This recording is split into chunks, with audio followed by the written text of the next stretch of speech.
Tonight we're focusing in on Zoom with Galaxy AI on the new Samsung Galaxy S24 Ultra. Ah, a baby tiger. Check out his claws as he prepares to pounce on that frog. Close one, but not as close as this Zoom. We can literally count the whiskers and... Oh look, Mum's here. Good thing I'm nowhere nearby. Go wild with Galaxy AI on the new S24 Ultra and zoom in on the epic day or night. Get yours now at Samsung.com.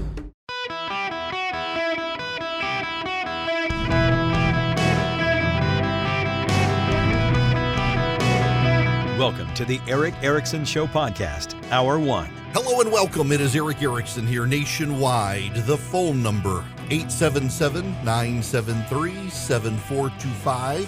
If you want to be on the program, you can always text the word Eric, E-R-I-C-K, to 33777 and get all the information you need of how to find me online, the live stream, the podcast, and the like. We got to get to the big news of the day, and that is the President of the United States of America is in Kyiv, meeting with Volodymyr Zelensky, the President of Ukraine. Here is the President from Ukraine. 1 year later, Kyiv stands, and Ukraine stands. Democracy stands. The Americans stands with you, and the world stands with you. And here is Volodymyr Zelensky. Good morning to everybody. Today we host President Biden. That is so important signal for us, and all we are proud of it. Thank you very much for coming, Mr. President. That is a huge moment of supporting. That was Volodymyr Zelensky, a little hard to hear, and he speaking English, not his native language. Deeply proud, says it is an important signal for them. Jake Sullivan, the National Security Advisor, says the Russians were notified. No one else was, but the Russians were told. We did notify the Russians that President Biden would be traveling to Kyiv. We did so some hours before his departure for deconfliction purposes. And because of the sensitive nature of those communications, I won't get into how they responded or what the precise nature of our message was, but I can confirm that we provided that notification. Now, the details of the president's arrival, he flew to Poland, much like presidents have gone to Iraq and Afghanistan. He flew to Poland. Reporters, a very small number, were allowed to go with him.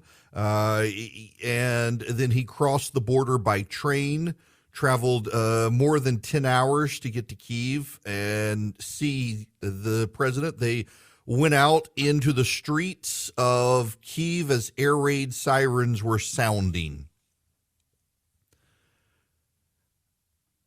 Look, it is a big deal that the President of the United States arrived in Kyiv, particularly at a time polling in the United States is showing more and more Americans are starting to turn against funding of this effort in Ukraine. They're getting bored with it. They don't see a bang for their buck, if you will. There are lots of bangs for bucks, just not the kind they want. There is also this sentiment growing among Republicans that too much money is being spent there. You have these weird optics and dynamics of the President of the United States not funding East Palestine, Ohio's disaster relief effort, denying FEMA emergency funding there while spending a lot of money on pensions to prop up the Ukrainian pension program. This administration has been very bad at messaging the central issues of Ukraine. Why are we spending this sort of money? Now, a lot of this money, and it gets lost in the messaging, is not just a gift, it is a loan. And this money will be backed by not just Ukraine, but the European Union. We will get our money back. In fact, the European Union is somewhat aggrieved. They feel like they are funding the United States through these efforts. There's lots of aggravation, actually, in Europe about the money we are sending to Ukraine because the European Union has backed it and backed the debt loan payments. But it is hard to justify spending money to prop up the pension systems of Ukraine when you're not spending emergency relief dollars in East Palestine, Ohio. It's hard to justify when this administration does such a terrible job trying to figure out how to balance the needs of Americans with foreign policy needs in Ukraine. They could do a better job. It's not my job to do it for them. But I can tell you one of the ways to explain it is we send money to Ukraine, and then the Ukrainians send it back to America by buying our weapon systems.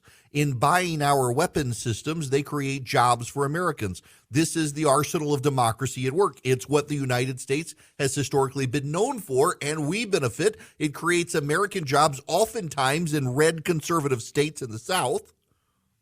And there are ways to spin this. But if Joe Biden were to go out and say, well, look, this is good. We're creating jobs in Alabama in the weapon systems programs. Suddenly his own Democratic base would turn on funding the war in Iraq when they realized the people making money are in Alabama, not in Anaheim, California. But he's not trying to make the case. There are lots of media companies out there today as well say it took guts. It took guts for Joe Biden to go to Kyiv. I do recall Boris Johnson, when he was prime minister at the height of the war, in and around Kyiv, showing up, and lots of calls for Joe Biden to go, and him not going at the time.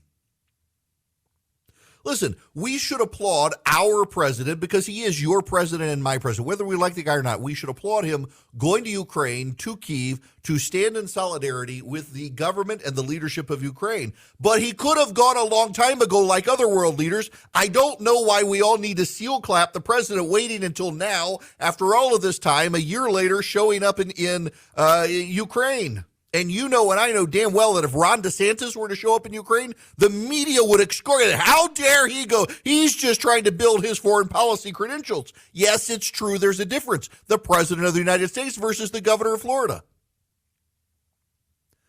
But also, if the standard is we must seal clap for our American leaders going to Ukraine, you would have to do that for a Republican, except we all know these people wouldn't. Look, it is true. Let me read you this from National Review.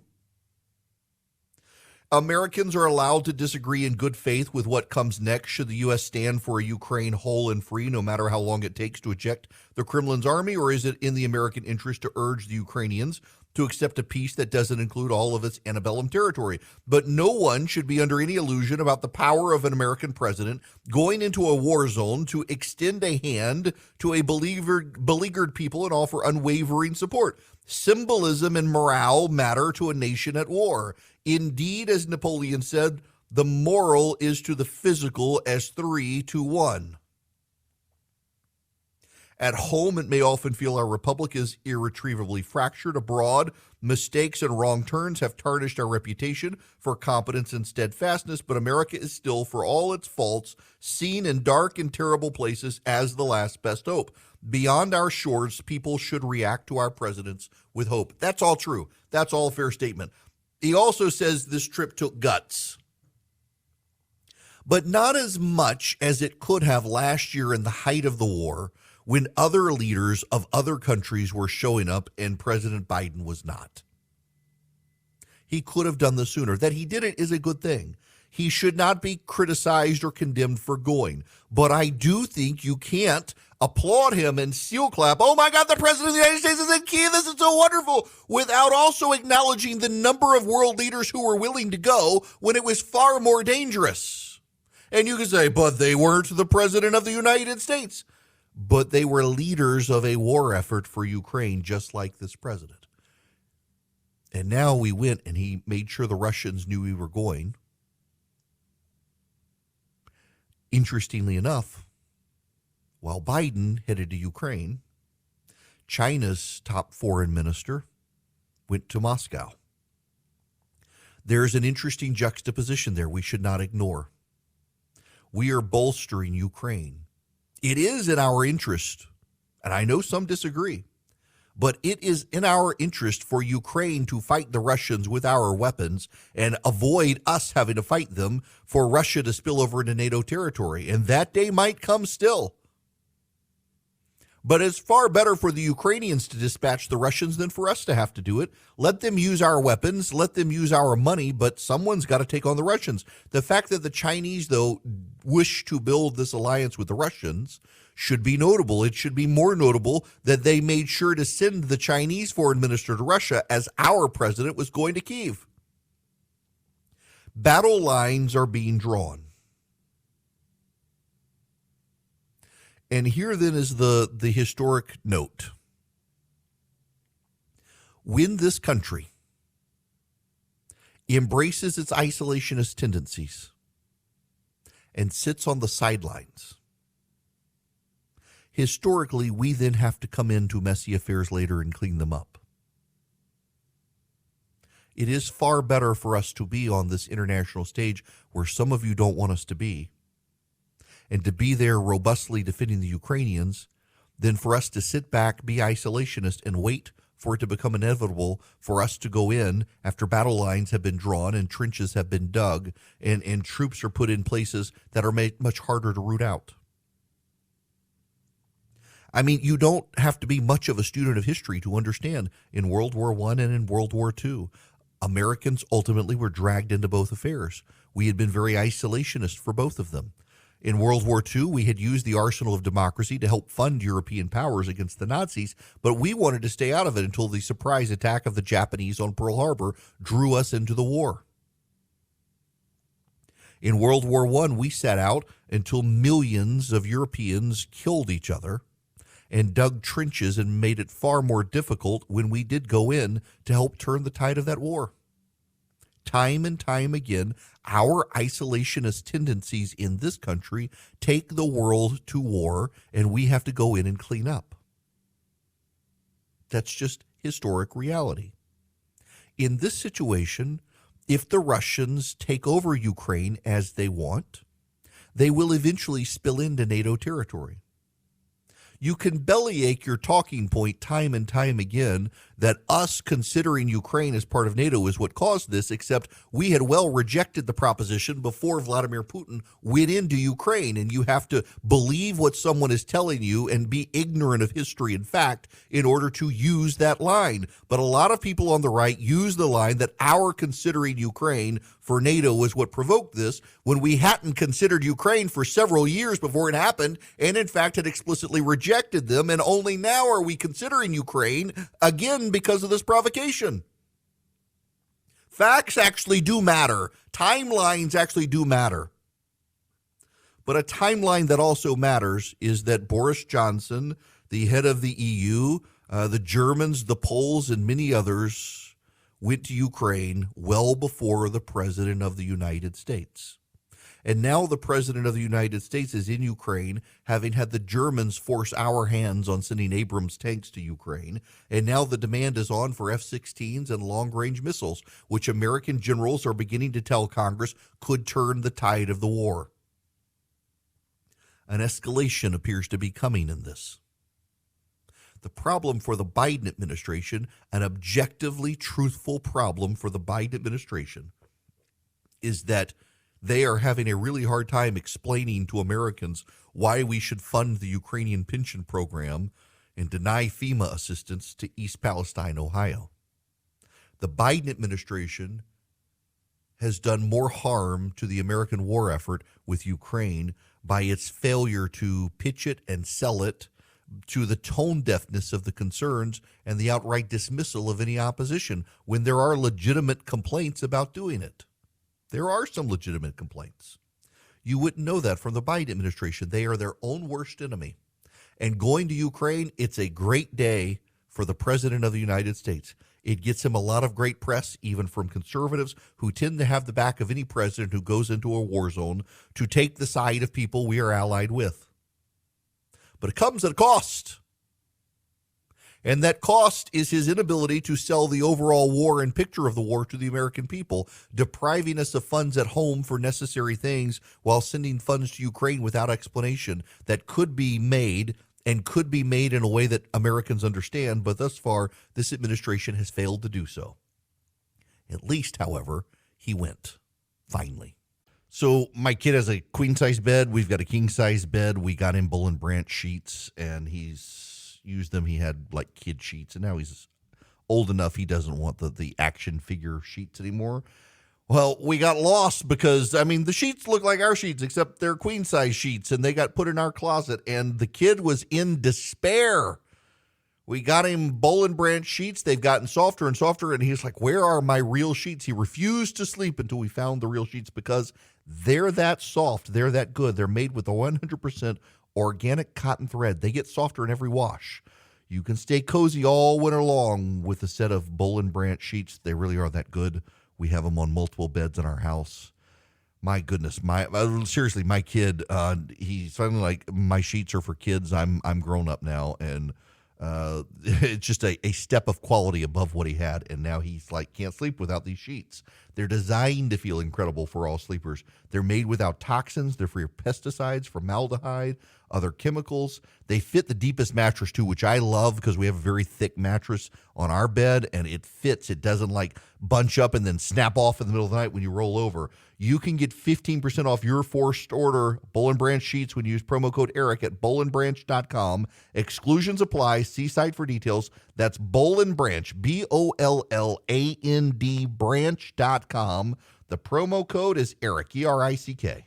Hello there. It is Eric Erickson here across the nation. The phone number is 877-973-7425. There's some breaking news that details are only just coming in. There have now been 2 earthquakes in the last few minutes in Turkey, following the massive one they had there in near Syria. A 6.4 earthquake occurred in felt in Cyprus, Lebanon, and Syria. A second earthquake of 5.8 has happened as well. 3 minutes between the 2 quakes in the last 15 minutes. This is an area of the world that, if you've seen it in the videos, it's shocking. The collapse of buildings and the like. Really, really just a real collapse of buildings. Lots of loss of life, tens of thousands of people. A lot of the buildings very old, built with very poor construction materials, not updated to earthquake code as this is happening there.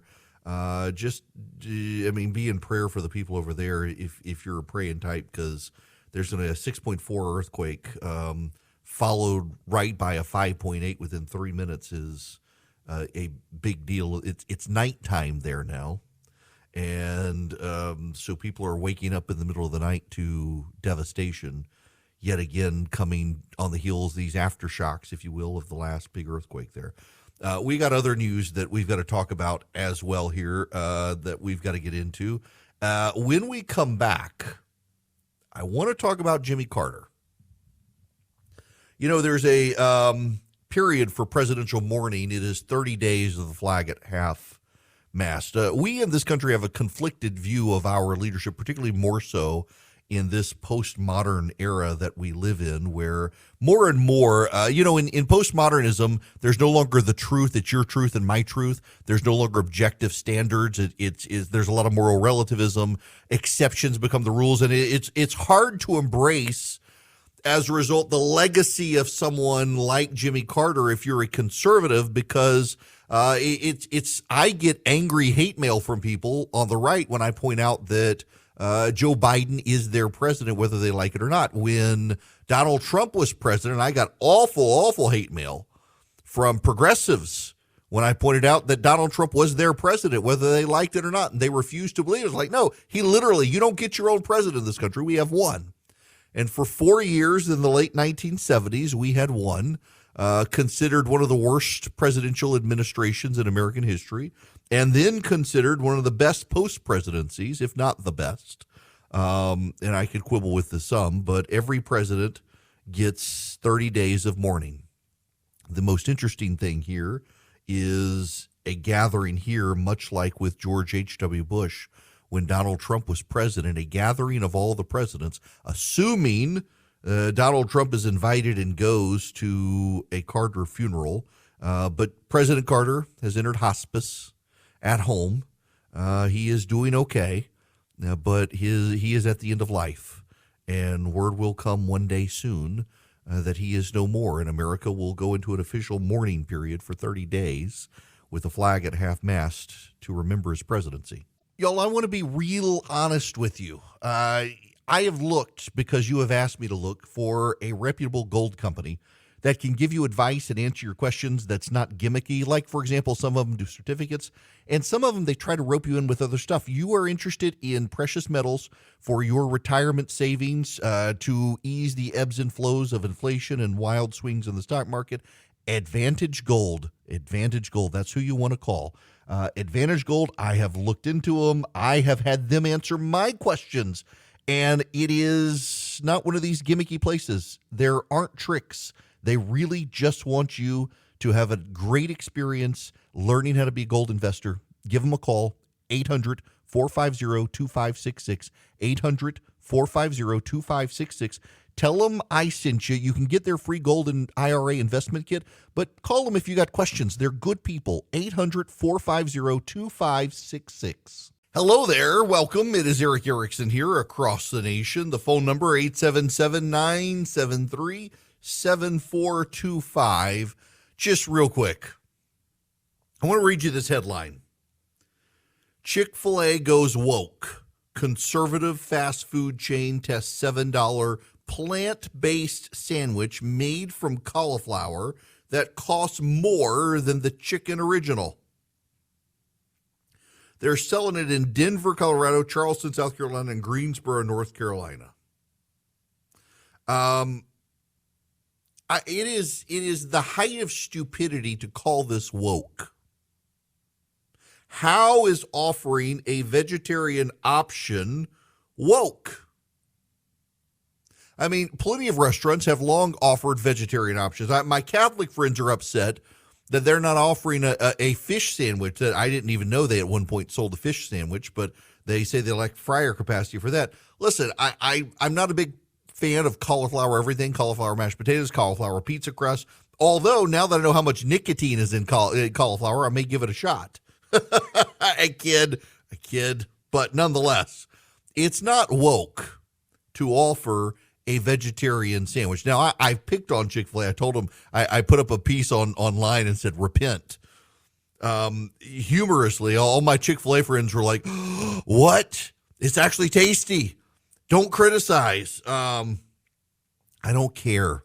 I don't care that they're offering it. It's good business smarts to offer options for people to come into your restaurant. What I find notable, and this gets to an email I got from a listener the other day about the Beyond and Impossible foods.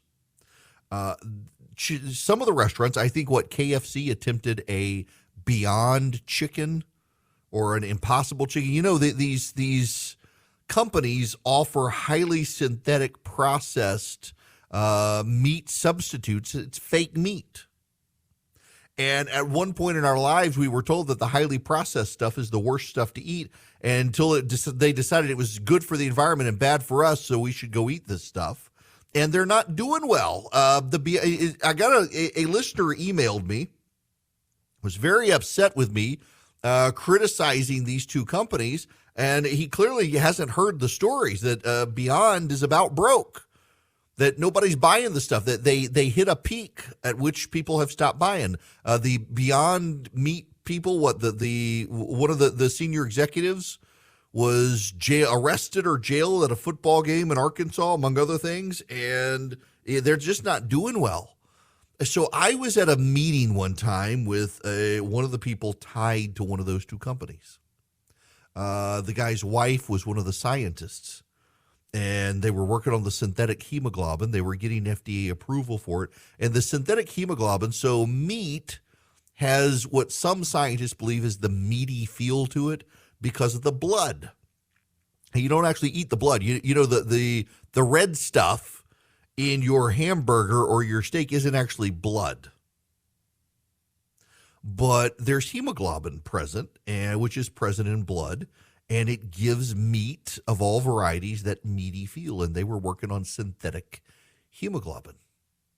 And that's what set it apart from opposed to the black bean and flaxseed pressed fake burgers and the like.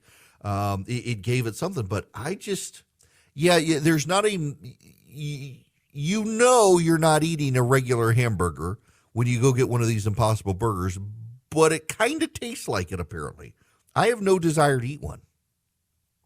I just think for the people upset with Chick-fil-A for offering a cauliflower sandwich, that several friends of mine who've had it says it's actually pretty good, I would just say, instead of calling it woke, or instead of being enraged by the audacity of offering a vegetarian option, I would just continue to be impressed with Chick-fil-A's willingness to find an avenue for people who otherwise wouldn't eat their product to come in their door and find out what it's like to eat at a well-run restaurant where they say my pleasure, and even though you wait all day in line to get your food at the drive-thru, it's a good meal and pleasant people. If the only thing I wish Chick-fil-A would do different, the only major thing I wish they would do besides bring back the old brownie, is cook your fries a couple minutes longer, please.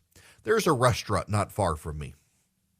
It's a brewery and a smokehouse called Piedmont, and they should be in charge of the waffle fries at Chick-fil-A.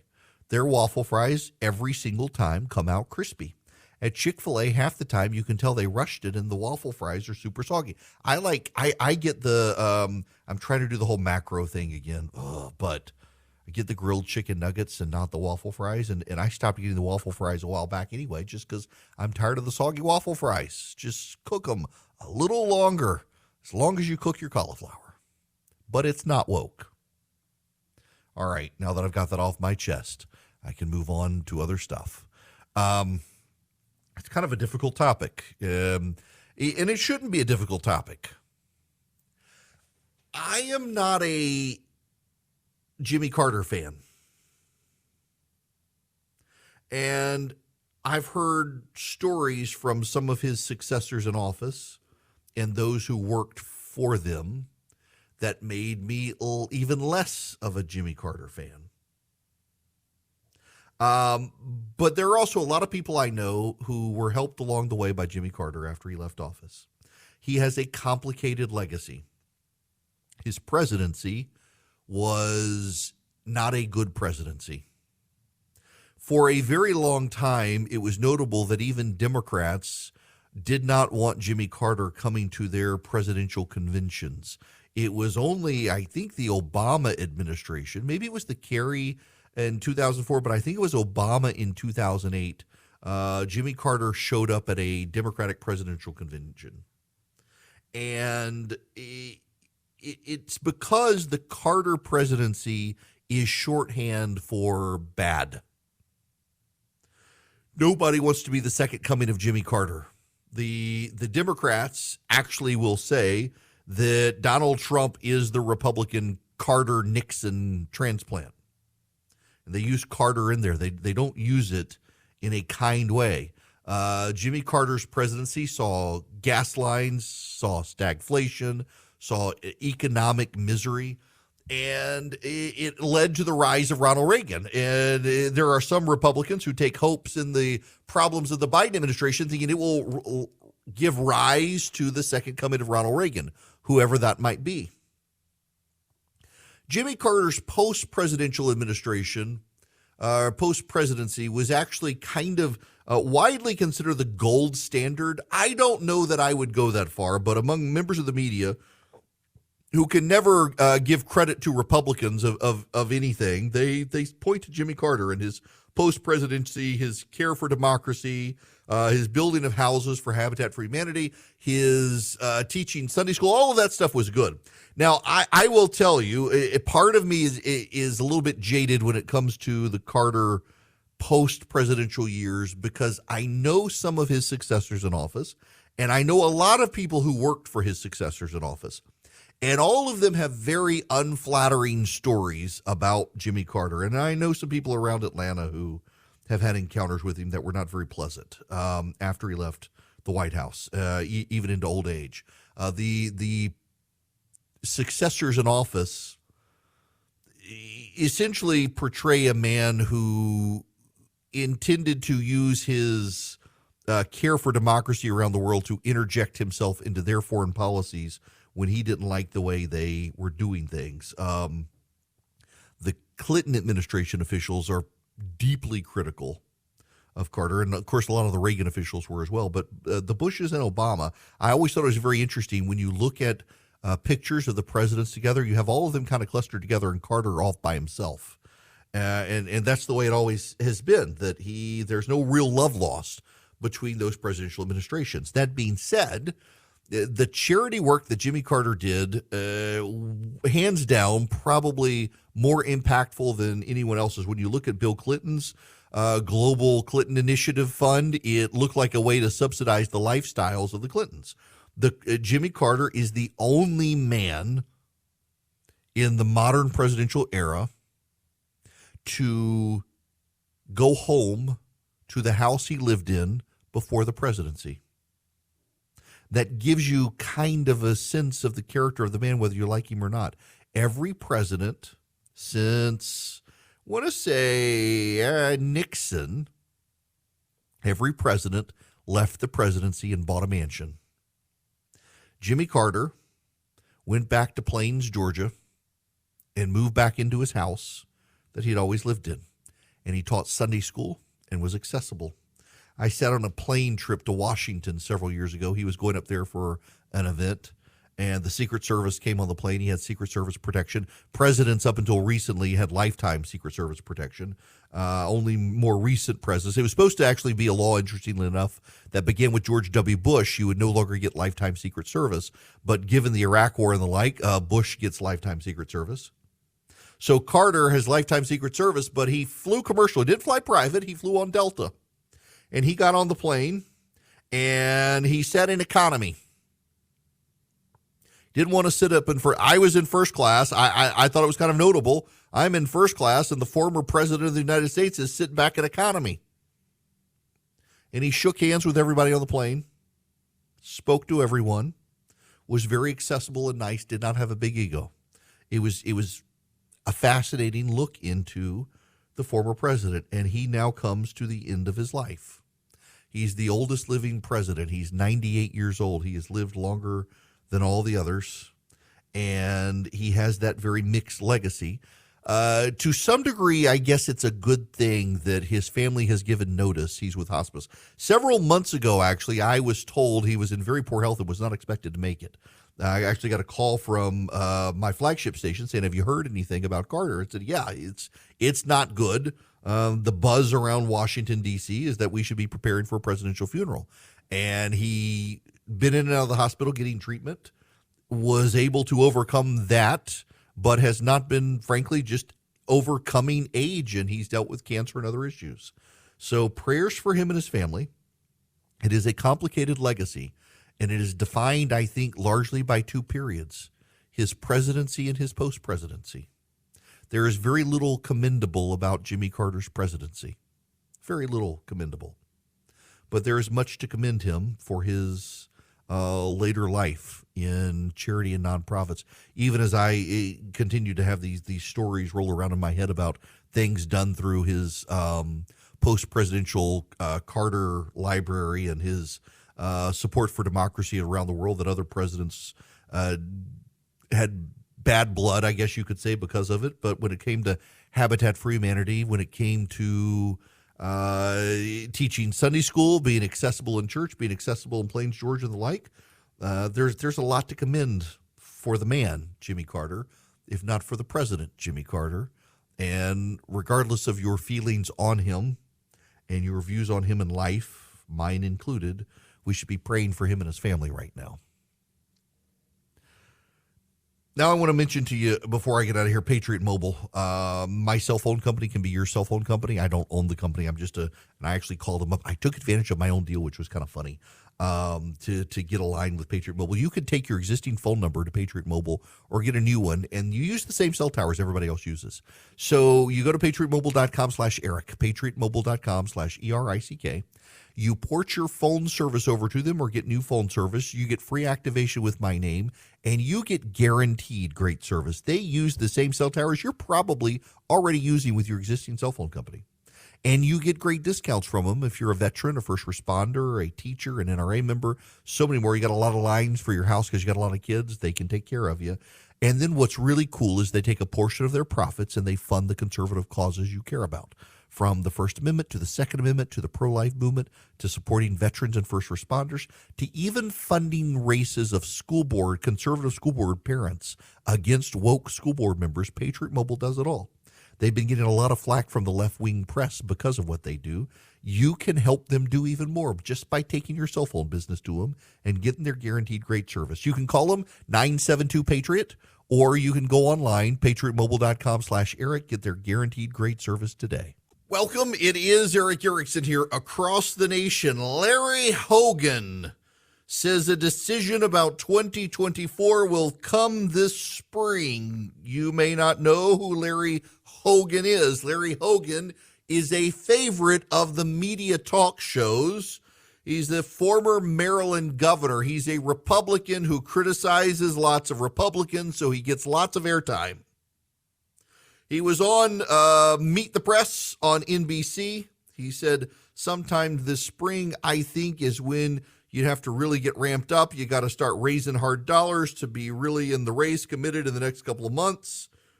And I'm traveling around the country just trying to get a feel for what Republican voters want, what Americans are looking for, and we're going to make a decision in a relatively short period of time. Larry Hogan, I can tell you from ground zero in American politics, from the biggest battleground state in the nation, from Georgia, we don't want you. No offense. You're happy to. I'm happy to have you at my conference if you want to run.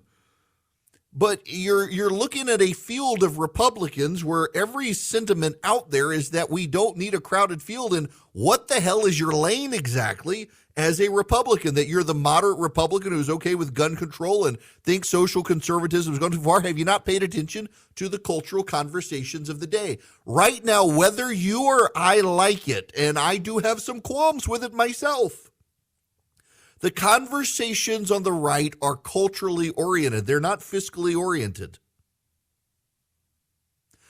I just don't understand. So here's the dirty little secret. A lot of these guys who get a lot of media attention start to flirt with the idea of running in large part because they get the media attention. Remember what happened to John McCain, the maverick? The maverick the media loved ran for office, and they excoriated him for running against the first black guy to credibly run. I mean, John McCain became a racist by running against Barack Obama. Those very same members of the media who loved him vilified him the moment he got in. Here's the real problem for Larry Hogan. His views do not align with the bulk of the party. I don't question that he is a Republican, but he's not really a conservative. He's always been a moderate Republican. There is no lane in the GOP for a moderate voice like Larry Hogan. The reality is this becomes a race between Ron DeSantis and Donald Trump and a few other people. The more people who get in, the better it is for Donald Trump, because Donald Trump is going to have about a third of the Republican Party in his pocket. DeSantis will have about a third of the Republican Party in his pocket. Everyone else who comes in is fighting for a third together. That's Nikki Haley. That's Larry Hogan. That's Mike Pence. That's Mike Pompeo. That's Kristi Noem. That's Tim Scott. That's whoever else gets into the race. Chris Sununu says he's looking at it. What did these guys not learn from 2016 when you had 17 people crowding the debate stage? You could barely get in. It helped Donald Trump. Now, Hogan, to his credit, says if he thinks his entry would help Donald Trump, he would not do it. That should keep him out of the race. Larry Hogan, listen to me. Larry Hogan, we don't know each other. But you are a Maryland moderate Republican governor.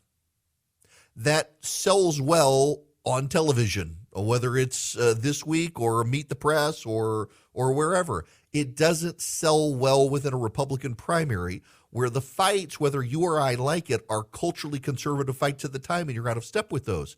And you have a third of the party for DeSantis and a third of the party for Trump, and you're fighting over a third of the party with a bunch of other people. All that does is help the two-thirds, and they'll be able to pick some off, and it'll be one or the other. You don't actually add anything to the conversation, Larry. I don't mean that disrespectfully. I just, that's the reality of the situation. What do you add to the conversation on stage that you can't add off stage on Meet the Press? I'm not sure what that is, but I am sure it's not something that the voters are really looking for with inside the Republican primary. Lucky Land Casino, asking people, what's the weirdest place you've gotten lucky? Lucky? In line at the deli, I guess? Aha, in my dentist's office. More than once, actually. Do I have to say? Yes, you do. In the car before my kids' PTA meeting. Really? Yes. Excuse me, what's the weirdest place you've gotten lucky? I never win and tell. Well, there you have it. You can get lucky anywhere, playing at LuckyLandSlots.com. Play for free right now. Are you feeling lucky? No purchase necessary. Void where prohibited by law. 18+. Terms and conditions apply. See website for details.